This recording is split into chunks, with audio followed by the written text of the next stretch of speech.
bring in Richard Sherman, defensive back, Super Bowl champ with the Seahawks. He's got something he's involved in, fan-controlled football, which we'll get to in a moment. How's morale today, Richard? Oh, fantastic. Yeah? Fantastic. Another day in paradise. We had Scotty Miller on, the Buccaneers wide receiver, and he said that he thinks he's the fastest wide receiver in the sport and that he was faster than Tyreek Hill.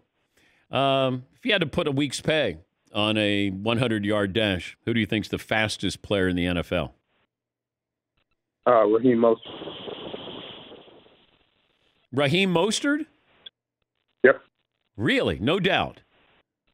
Yeah, there's no question.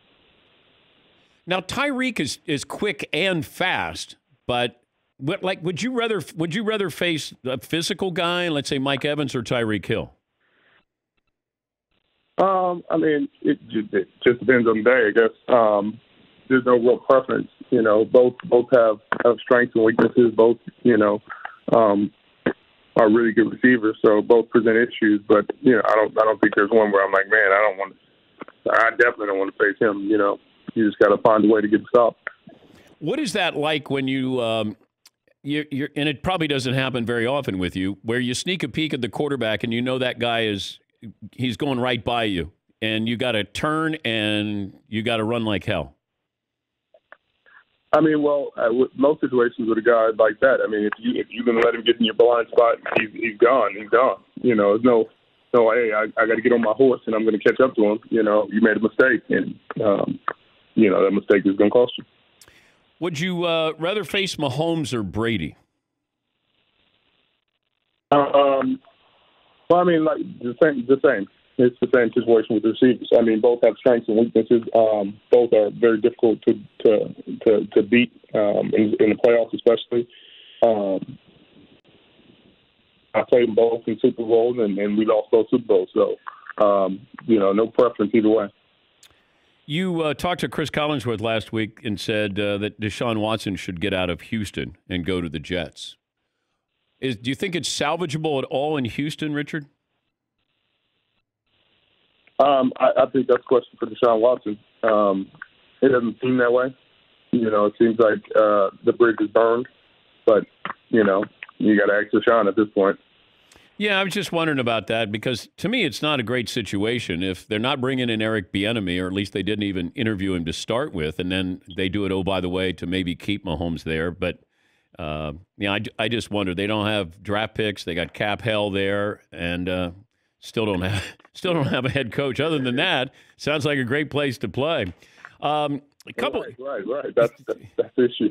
Yeah, and I understand. I think Deshaun needs to get out, and I certainly understand his frustration. I just don't know if the Jets is the right situation over somebody like Miami. Well, I mean, Miami would also, but I just, with Miami, you got to say, hey, we're giving up on the quarterback we just drafted top 5. We're giving up on him. We're giving you, multiple picks in this year's draft and next year's draft. I don't know. I mean, it'd be a great fit, but I just don't know if Miami's willing to give up all the draft capital that will be required to get him.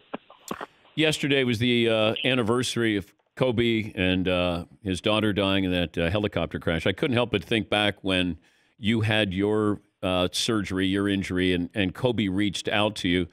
How did you know Kobe was going to call you? No, I didn't. We had obviously been in communication and developed a friendship, but I did not think he'd be the first person to call when I got my phone that day. And it was really cool and a special moment for me. And obviously the tragedy last year was still dealing with the issue from that, but just sad for on every front. But you get that phone number comes up. I mean, it doesn't say Kobe; it just comes up a phone number, and then you just answer it. No, it said Kobe. I had a phone number. Oh, okay. At that point, yeah. It came up Kobe. Tell me about the fan-controlled football. What made you want to get into this? Well, I mean, they reached out a few years ago saying they had this really cool concept, and they were trying to execute it. They were like they kept saying it's kind of like Madden. It's like Madden, but real life. I'm like, well, that's kind of crazy. But, I mean, it sounds like fans would love that, especially in this day and age where technology and people want to have more input and more effect on the games. I thought it'd be a fantastic idea, and I still do. And